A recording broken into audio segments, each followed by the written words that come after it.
Today's webinar titled Globalectics and Ngugi Thiong'o will be conducted by Professor Dr. Simi Malhotra, Head, Department of English and Director, Center for Innovation and Entrepreneurship, Jamia Millia Islamia, Central University, New Delhi. We are also honored to have Mashrur Shahid Hossain, Professor, Department of English, Jahangirnagar University, Dhaka, among us as the discussant for today's session.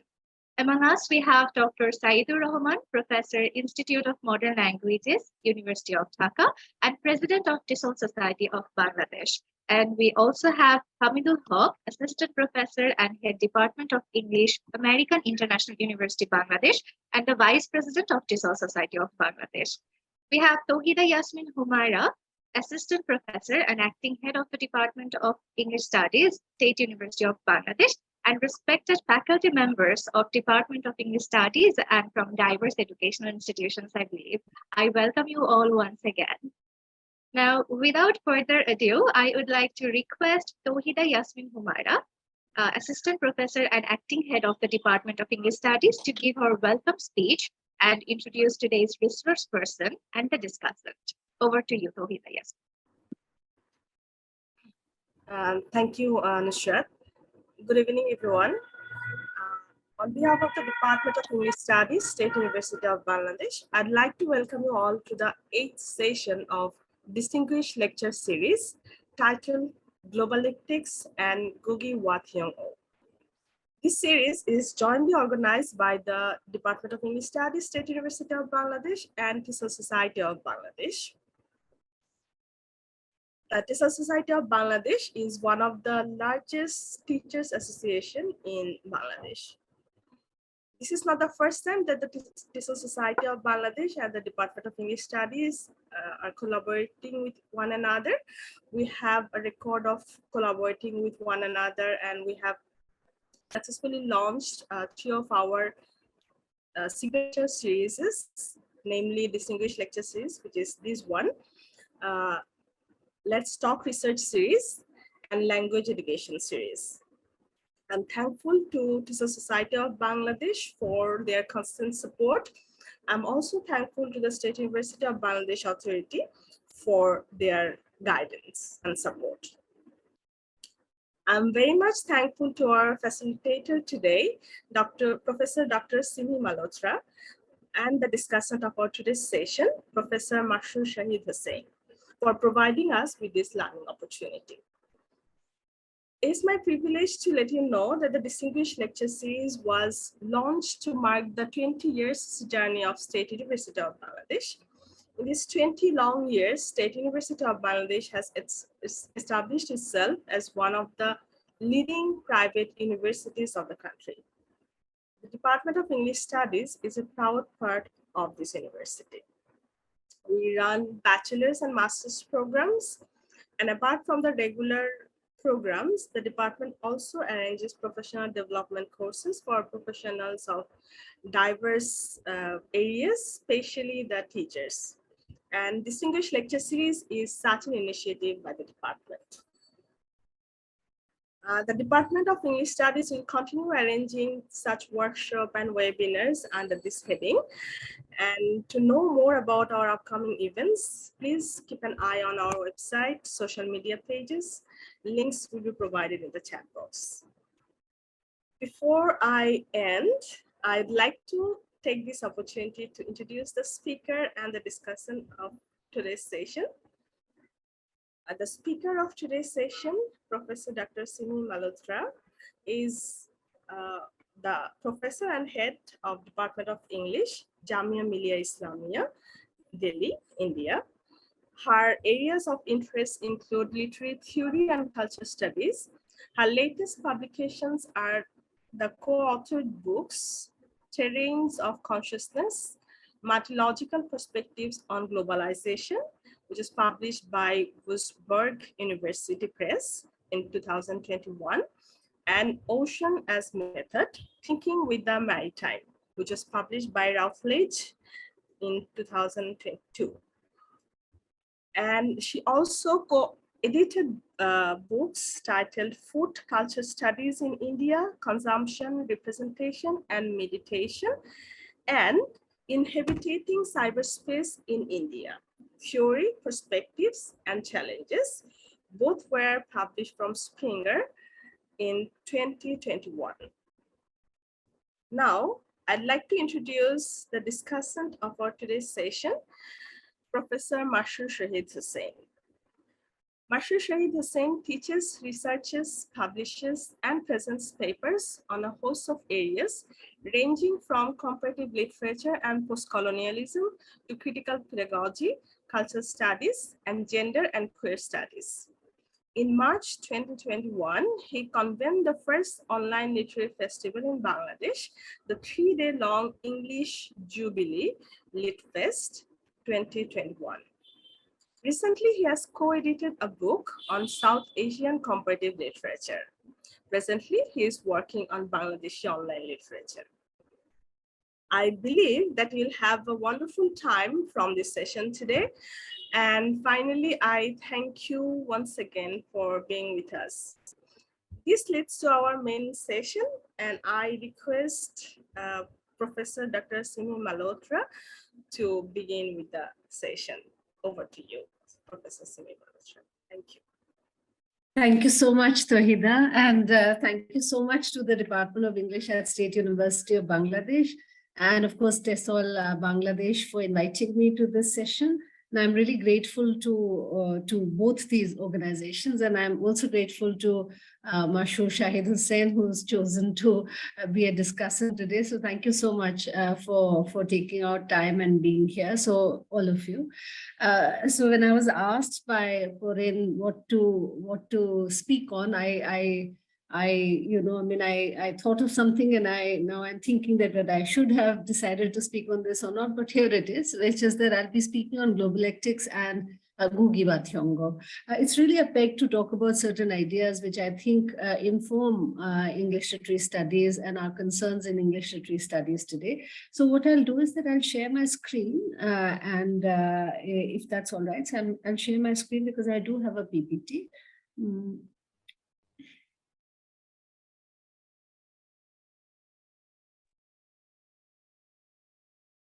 Is my PPT visible? Right, all right. So I thought that I will speak to you about Globalectics and Ngugi wa Thiong'o. And the reason why I thought I will talk about Globalectics and Ngugi wa Thiong'o is because obviously in departments of English, whether in India or in Bangladesh, we do know Ngugi wa Thiong'o as an author fairly well. And of course, he's been quite central in some ways to thinking about issues related to post-colonialism. And many of us, of course, are familiar with his, literary works, which are many. We may or may not be all that familiar with the fact that he's also a children's writer, because often, it's his plays and his novels which get talked about and not so much his children's writing. So that's something that, but I'm not going to be talking about his children's writing. And of course, we are probably more familiar with his more established and well-known and well-circulated works on decolonizing the mind, etc., which probably are better known and better circulated. And so I'm not going to be talking about his theorizations on those subjects, but instead I thought that in order to talk about the ideas that I wanted to discuss today, I will talk essentially about globalectics, and that's what I wanted to talk about. So this, as far as globalectics is concerned, I mean, the term, of course, comes from, so if you can see on the screen, so Ngugi was asked to give the René Welleck library lectures in the year 2010. And as part of that lecture series by the Welleck Library Lecture Series, which was on critical theory, he had given a series of lectures, which was subsequently published by Columbia University Press in 2012 under a book, which actually is a compilation of the lectures that he'd given as part of the Welleck Library Lecture Series, which is called Globalectics, Theory and Politics of Knowing. And I thought that I will talk to you about this today more than anything else. And so I'll be talking largely to you with reference to this particular book of his, which is Globalectics. I'm not very sure how well circulated this book is in Bangladesh. I'm aware that it's not a much discussed book in India, but I thought that this is an interesting work of Ngugi to look at. And the reason why I thought that I would talk about this book is also to also look at how Ngugi resituates himself and relocates himself. And through that, of course, to also look at, therefore, how the debates within post-colonial literature, comparative literature, or essentially literary studies in, in our quarters or in our parts of the world has shifted as well. And so therefore, I thought that I will talk about that. And I'll largely talk about globalectics, but I will also touch upon two more concepts that he discusses in his work. One is called poor theory, and the third is what he calls cyberality. So I will talk about these two, but these are really not what comprises the substance of what I'll be talking about. I'll essentially be talking about globalectics. So if one looks at the introduction to the work that we have to this particular book, which was published subsequent to the lectures that he delivered, the introduction is titled Riches of Poor Theory. And of course, it's curious that he uses the term poor theory because often we don't really encounter the term poor theory, and certainly we don't encounter the term poor. Poor is hardly a fashionable term in literary discourses or even social science humanities discourses in that sense. I mean, poor is a much less current or much less current term in that sense, but he does talk about poor theory in the introduction. And what is, of course, to be stated about this is that there is there's almost an echo here of people like Grotowski who talk about poor theater. And of course, there is, there are other philosophical references, including to Marx's discourse, but I'm not going to go into those references, but there's already an echo that one can hear here.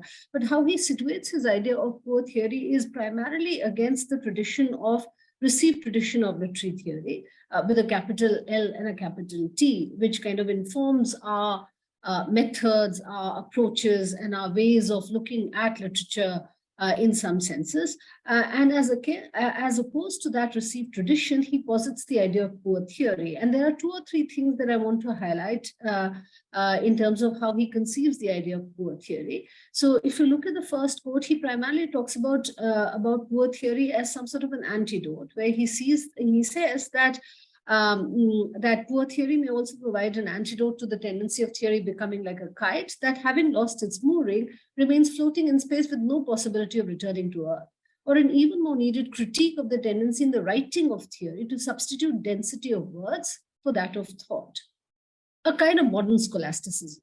Some presentations of theory have become like a gift carefully wrapped in layers of beautifully colored paper that the recipient, with great expectation, spends hours opening only to find a nondescript item inside.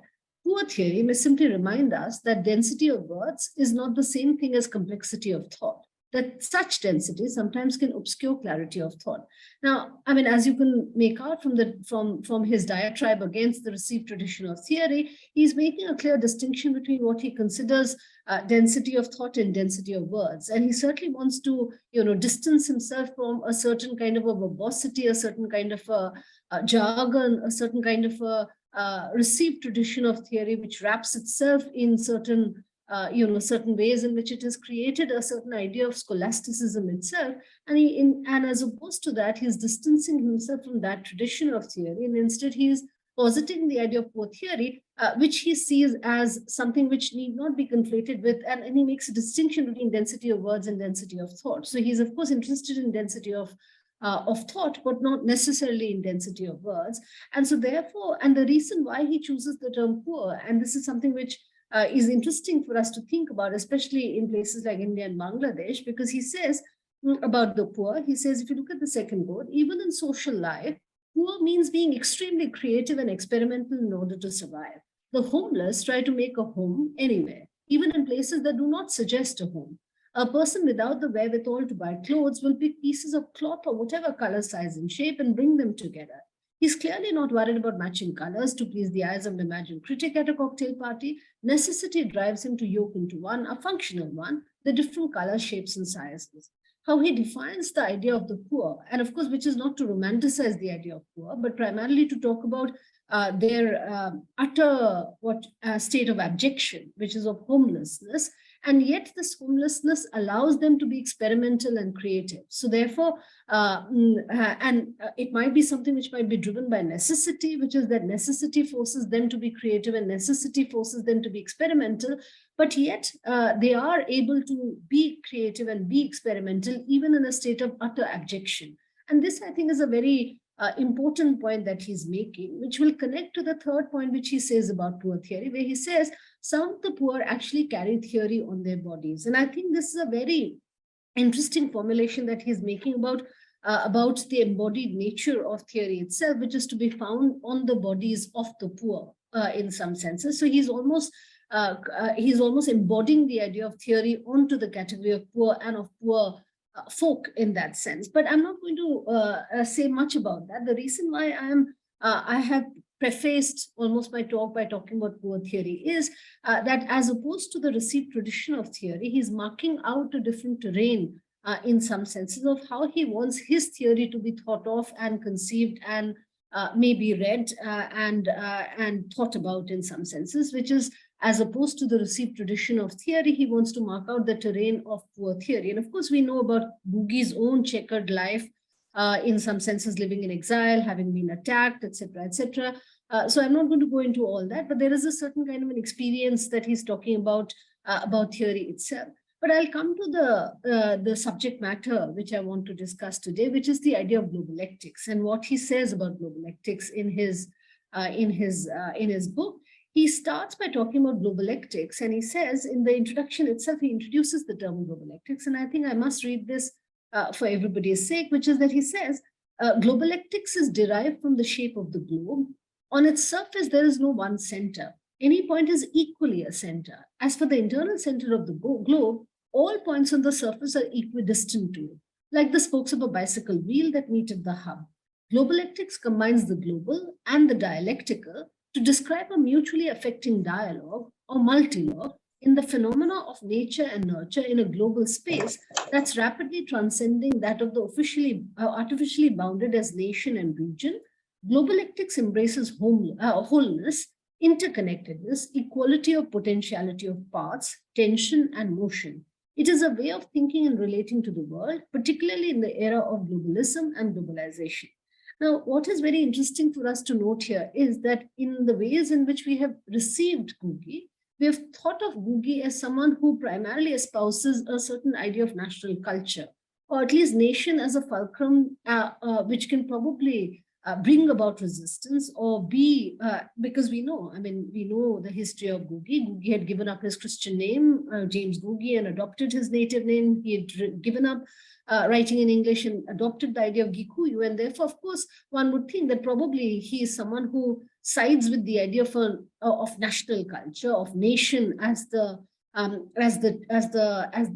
operative true tool through which one could probably talk about decolonization, etc. But of course, we are talking about 2010, and we are talking about 2012 when this particular book was published. And Ngugi himself has veered away from his early formulations about how he would look at the nation as a category and how he looks at the nation now in 2010 and 2012, almost a decade back or so. And so, of course, in response to globalization, in response to globalism, he offers globalectics not just as a method, not just as an ontology, not just as an epistemology or a method in itself, but also as a certain kind of ethics that he's espousing. And I'll talk about all of that in some time. But what he imagines globalectics to be, of course, it's a portmanteau term between global and dialectics, but he sees this dialectics not really as a dialogue between two, but as a multilogue, as he calls it. And of course, his idea or his vision of the globe itself is something which would keep all points as equidistant from the center. There is no one center in that sense.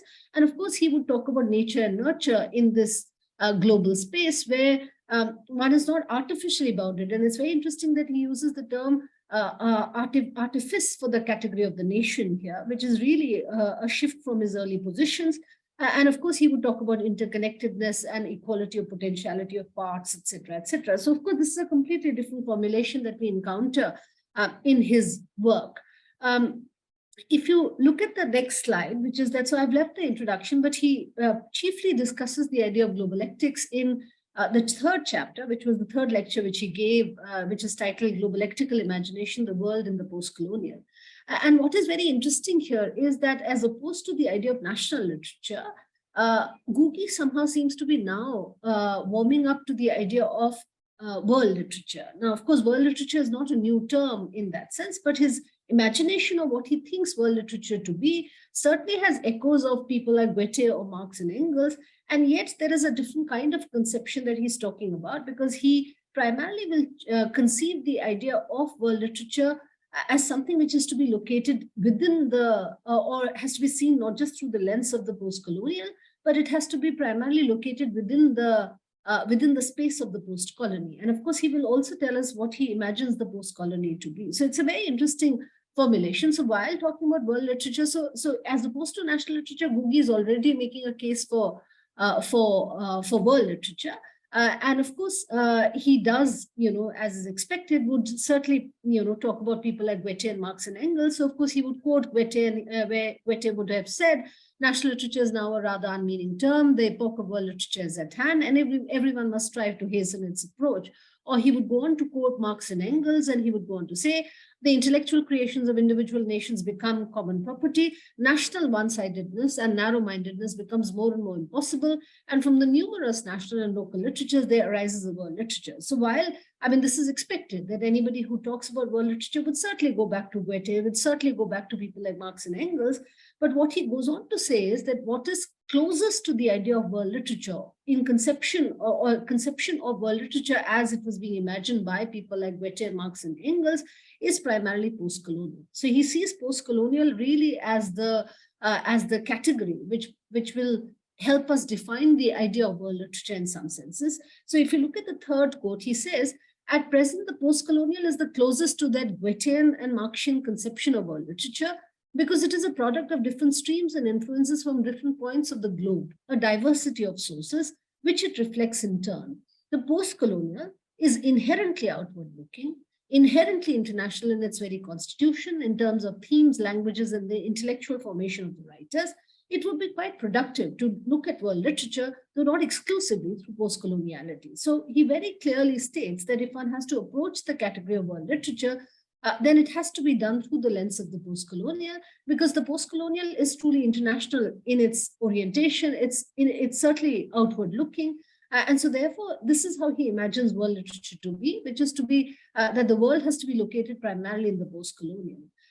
He further goes on to say, and this is, of course, a very interesting formulation that he goes on to say, that unlike in most post-colonial discourses, one talks about, even when we talk about today, we talk about the global North and the global South, and we talk about, we talk about South Asia, and we talk about, South Africa, or, South America.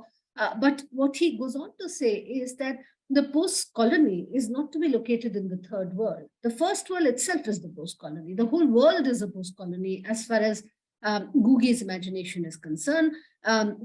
Because the first world itself is defined by the historical moment of colonialism. And so therefore, today, as we talk about refugee crisis and migrants and all kinds of issues, he sees the post-colony is not something which is to be located in the third world. It has to be located third world, of course, is a problematic term, but I'm saying that he primarily imagines the post-colony as something which defines the whole world in some senses. And it's not just to be located in the third world, but in the first world itself. So if you look at the fourth quote on the screen, he says, in reality, the post-colonial is not simply located in the third world. Literally rooted in the intertextuality of products from all the corners of the globe, its universalist tendency is inherent in the very relationship to historical colonialism and its globe for a theater. The post-colonial is at the heart of the constitution of Goethe's world literature, and even in theory, it indeed constitutes the non-imperial heart of the modern and postmodern. So, of course, he says that if post-colonial essentially, of course, is driven by a certain non-imperial core, then if one has to look at this non-imperial core of the post-colonial, and if one has to think about world literature through the lens of post-colonialism, then of course he finds the fittest instrument which can actually do that is primarily the post-colonial, because post-colonial is precisely non-imperialistic in nature. And so therefore, that is what is at the heart of all of modern and postmodern discourses, according to him. And so not just in literature, but also in theory, it is this idea of globalectics, which is really what he's arriving at, which must therefore inform our methods of looking at literature itself. So the most important point, of course, that he goes on to make is that the post-colony is not in the third world, but in the first world itself, because the first world itself is something which comes out of the relationship between historical colonialism and current, current, let's say, registers of globalization. And so therefore, the way to approach the idea of world literature in the time of globalization is through the idea of the post-colonial, which must inform our literary occupation and preoccupation in some senses. If you look at the next slide, he goes on, of course, with the idea of globalectical imagination, where he locates this globalectical imagination, which he is trying to present to us. He goes on to say, if you look at the first quote, he says, in such a world of shared intellectual property, organizing the teaching of literature on the principle of national boundaries is outmoded. And even more so, the export of national literatures is superior knowledge. Goethe advised fellow Germans to look beyond the narrow circle that surrounds us. He liked to look about himself in foreign nations, and he advised everyone to do the same. Goethe and Marx did not see or mean that any one national literature would constitute world literature. World literature would be like the sea or the ocean into which all streams from all corners of the globe would flow. So, of course, from his early formulations, his early theoretical formulations and his theoretical engagements of national literature, he in fact sees the national boundary as something which is outmoded, which is no longer relevant in 2010 and 12. And of course, he's also fairly critical of this category of the nation and national literature, national culture, where there's almost a sense of auto-legitimation, if you, of nations when they talk about national literatures. And of course, often all nations try to present their own national literatures as superior to the others, etc., etc. And he's fairly dismissive of this understanding, which of course is really the mainstay of a lot of post-colonial dealings with literature, where, I mean, if you're an Indian, it's almost as if it's a burden being an Indian that you must engage with Indian literature, Indian writing, and that's what the expectation probably of all, or let's say a lot of engagement in literary institutions is with one's own national cultures and one's own national literatures. But of course, he is alerting us to the fact that lest we fall into a certain idea of parochialism, a certain idea of insularism, a certain idea of national boundedness, we must be able to free ourselves from these narrow national boundaries which kind of hem us in and make us have a false sense of superiority about our own literatures. And since in any case for him, post-colonialism is outward looking, if one has to constitute the world literature through the category of that post-colonial literature, that cannot be occupied by any one nation or one national literature. It must allow for all kinds of literatures to flow from all parts of the globe in some senses. So, of course, he also feels that how this category might be a difficult category for literary scholars to deal with. He says, if you look at the second quote, that the result is the vastness of the sea and the ocean. Confronted with the possibility of that reality, and quite frankly, its vastness, it is easy for organizers of literary knowledge to stop in fright and stay within a national boundary, taking comfort in the certainty of the structures already tried and passed on as tradition. The traditional organization of literature along national boundaries is like bathing in a river instead of sailing in the ocean, or trying to contain a river's flow within a specific territory. So, of course, he says that when one encounters vastness of all kinds of literatures from all quarters of the globe, of course, one can probably get daunted by the vastness that one can encounters, and it would be fairly easy to fall back into the narrative of national boundaries, national literatures, national cultures, etc., etc. And of course, there are ways of legitimizing these structures in the name of tradition or civilization, or as structures which are fairly well known and tried and tested, etc., etc. But of course, he's someone who's telling us that that's obviously containing the idea of world literature within a certain narrow quarter. And the third quote to my mind is probably the most instructive of how he is critical of the idea of national literatures or national cultures. He says, works of imagination are amazingly anti-national, even where the author may think she or he is espousing national. People identify with a good tale and the characters, irrespective of the tale's region or origins. Like a mirror or a camera, a work of art may reveal more than consciously intended.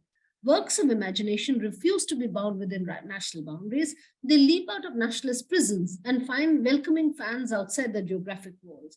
But they can also encounter others who want to put them back within the walls, as if they were criminals on the loose. Equally important, if not more so, are approaches to the text, how we read it. Do we want to welcome it, or do we want to put it back into prison, or even a new prison?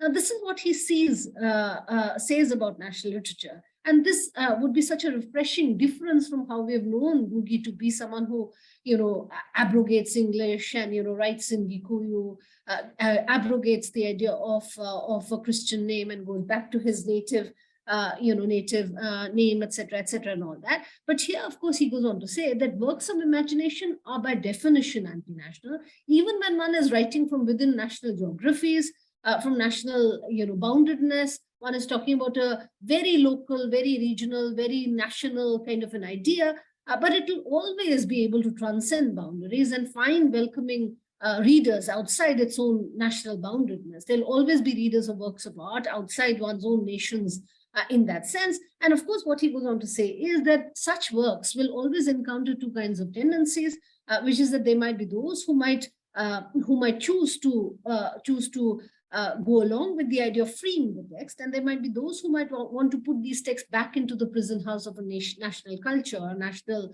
boundedness in that sense. And so now from the ontology of globalectics, he's almost moving to the method of reading text. And this is what he's asking us to think about, which is that when we read text, what do we want from the text? Do we want to be freed from the text? Do we want to be bounded in a prison house, or do we want to be freed by the text? And so, of course, the answer is something which he provides. He says, if you look at the last quote, the question arises, do we want to free and be freed by the text? It depends on how we read it and what baggage we bring to it. To release the worldliness in all its multifaceted character, it's perhaps better to read literature, any literature, through a globalectic vision. So, of course, he's now talking about the method, and which he calls the globalectic vision, that if one has to approach the text and if one has to be freed by the text and free the text, then one has to necessarily release the worldliness of the text, howsoever nationally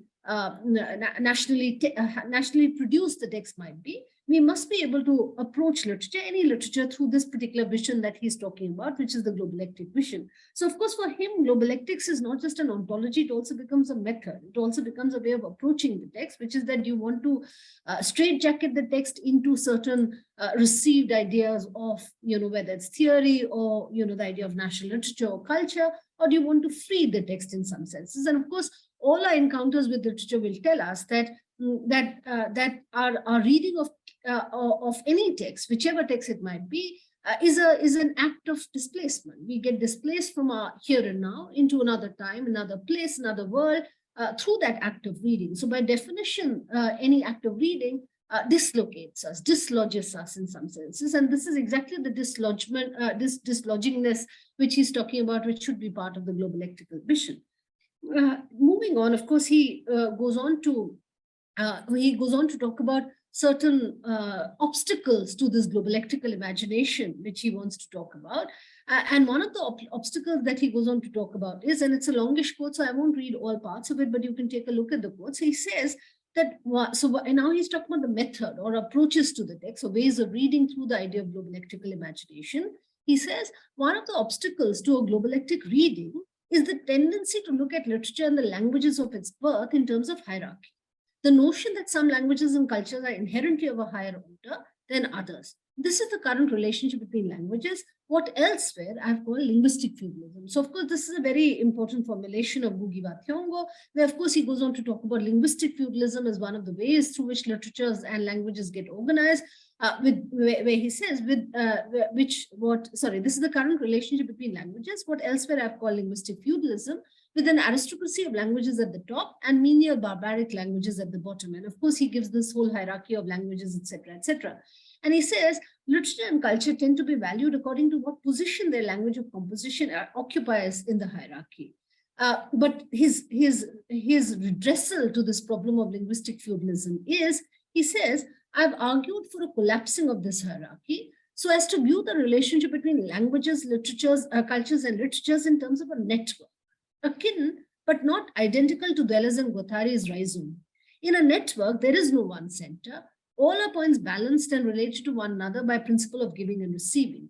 The pedagogical organization of literature should reflect that sense of a common heritage of simultaneously taking and giving assumed by a network. So, of course, he said that rather than a hierarchy, the imagination that a globalectical vision of our approach as literature scholars to the whole organization of the field of literature must be informed by a reorganization of literature through the idea not of a linguistic hierarchy or a linguistic hierarchy, which is, vertically imagined, but it has to be primarily horizontal in the form of a network, and that is what he's asking us to think about. And of course, what he goes on to say, and this is of course a very key point that he goes on to make, he says, central to the pedagogical enterprise is the practice of translation. Translation is the language of languages. It opens the gates of national and linguistic prisons. It is thus one of the most important allies of world literature and global consciousness. And of course, he says that there is, of course, he certainly does talk about the idea of linguistic feudalism. And of course, as opposed to this idea of linguistic hierarchy, he's already positing the idea of a network. And in that network, he sees translation as the biggest ally of world literature, where he says that translation is ultimately the language of all languages, because it allows for the prison house of one language to be broken down and open up to other languages in some senses. And so for him, the critical practice of translation is a very important ally of his globalectical imagination, which must be able to open up linguistic prisons, national prisons, and open us all to the possibility for world literature, which can be made available through the act of translation. And of course, this is he uses it as an extended metaphor to be also able to therefore talk about a global consciousness, which is truly global and not just built around the received traditions of hierarchies, which is how globalization initially was imagined to be. And so therefore he says that globalectics becomes the way of reading world literature. So this is a method, not just an ontology, but also a method, also an approach to reading literature.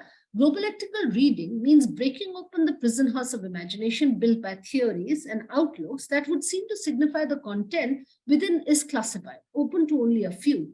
This involves declassifying theory in the sense of making it accessible, a tool for clarifying interactive connections and interconnections of social phenomena and their mutual impact in the local and global space.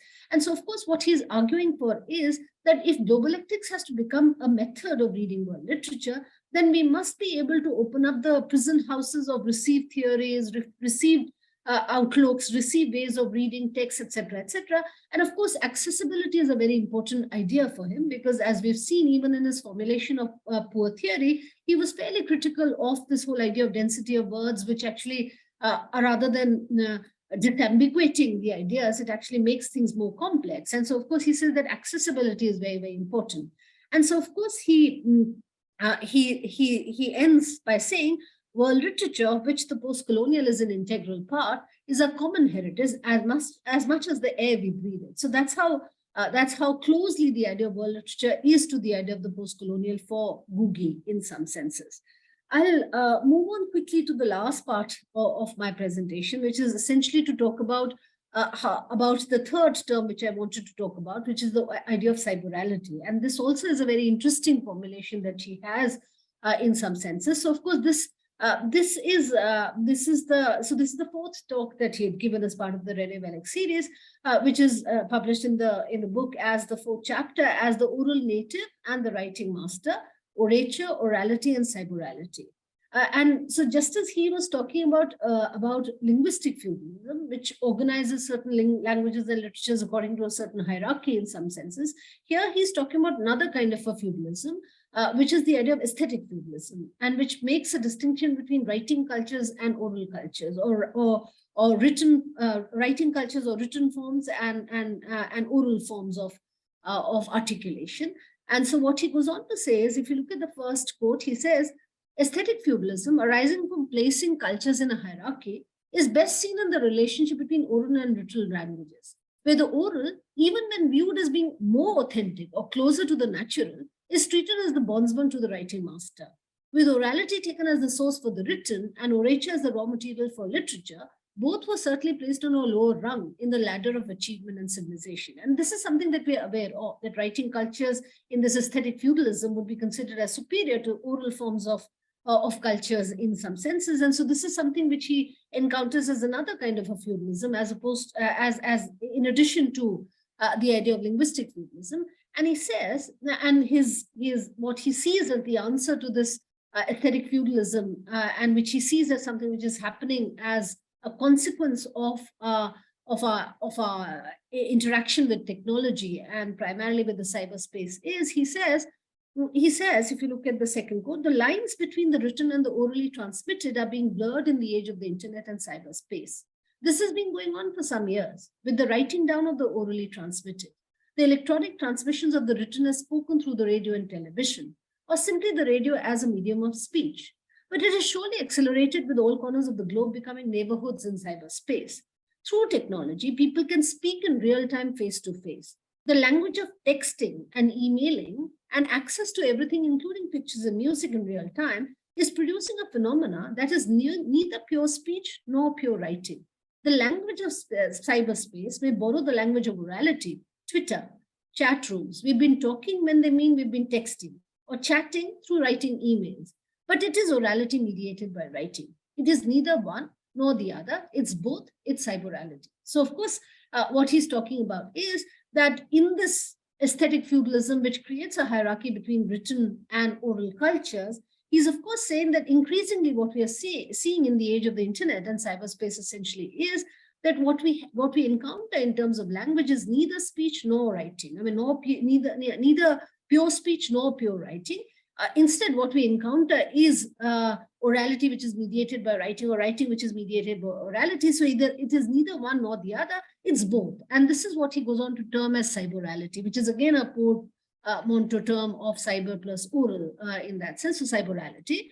And of course, he asks this question, he poses this question towards the end of this particular discussion, where he says, will this produce cyberature? So, as opposed to the idea of literature, will it produce cyberature? And he says, already we have entered the world of ebooks and audiobooks and CDs, a host of endless possibilities. All we can say is that writing and orality are realizing anew the natural alliance they've always had in reality, despite attempts to make the alliance invisible or antagonistic. I hope that this means that no cultures and communities need be denied history because they had not developed a writing system.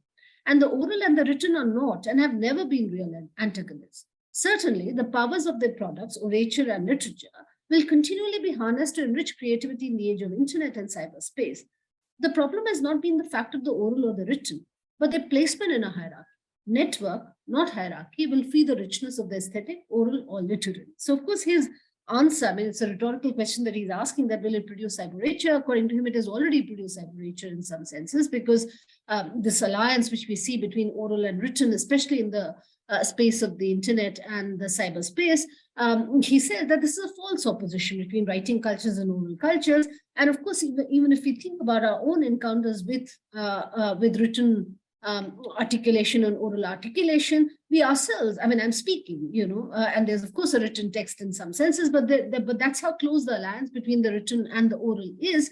And so he said that this is a false opposition, where we've created this opposition as if they're antagonists in some senses, but oral and written are not really antagonists in any way. It's only the hierarchization, which is this aesthetic feudalism which we have created, where we've added a certain kind of a value to written cultures as opposed to oral cultures. And so again, he says that instead of a hierarchy, we need to again think of network, which will be able to feed the richness of the oral and the literary. So this is what I really wanted to present to you all, and I don't want to go on more, but probably have a discussion with all of you. But this is what he primarily sees Globalectics as, and we can see that from what we thought Ngugi to be, that who espouses the idea of national literature, national culture.